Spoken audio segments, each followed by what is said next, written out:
Why don't we start with the victims, no? So we'll be able to know more, and our resource speakers perhaps could be able to know more about what the victims are trying to say here. So, well, let's start with Attorney Conti, no? Uh, being the lawyer for the victims. Go ahead. Good morning to the members of the committee.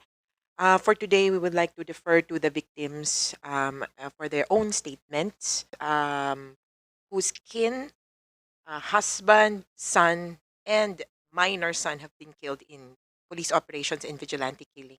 Maybe perhaps we can start with Adalia Cuartero. First of all, I'd like to find out, Attorney Conti, why only 3? When you have a lot that you're actually speaking of. Your Honor, we are trying to parse through our membership because not all of the victims would like to come forward. Are they still afraid to come out? Yes, Your Honor. We have already given them the last hearing. Sinabi ko sa kanila na huwag kayong matatakot dito. Kung talagang gusto nyo ng justice, dapat lumabas na kayo. My goodness, how can we have justice here? And kung hindi lumalabas yung mga magulo ng mga biktima natin. That's the reason why nahihirapan ng mga kapulisan natin. At sinasabi nila, ayaw nilang bisigahan to. Now, again, let me say, Attorney Conti, no, we would like to ask the parents of the victims to come out. Wala silang dapat ikaba dito.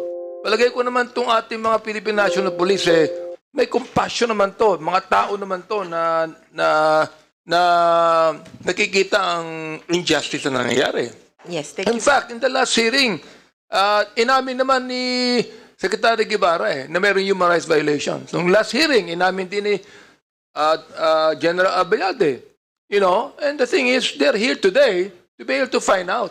That's the reason why my frustration is, why only 3 when we have more?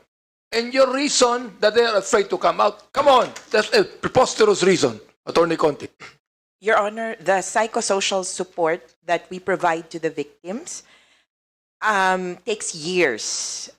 It is re-traumatization for them to retell their stories in a public This scenario committee, and with Attorney other Conti, policemen, has Your Honor. promised protection for them. Yes, Your Honor, This we committee understand. has promised protection for them, and I am going to lay my life on the line on this. We thank That's the you reason for- why we are now investigating this. Oh, ano man ang mangyari? The thing is, what we are after is this.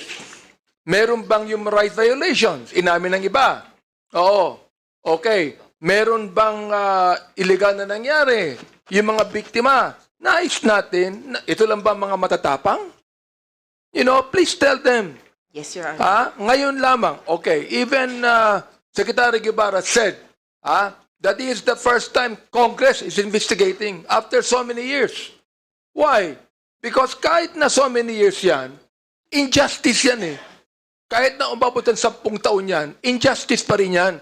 At may remorse pa rin na feeling yung mga biktima. Ang frustration ko lang is this. Bakit hindi nag-a-appeal na natatakot?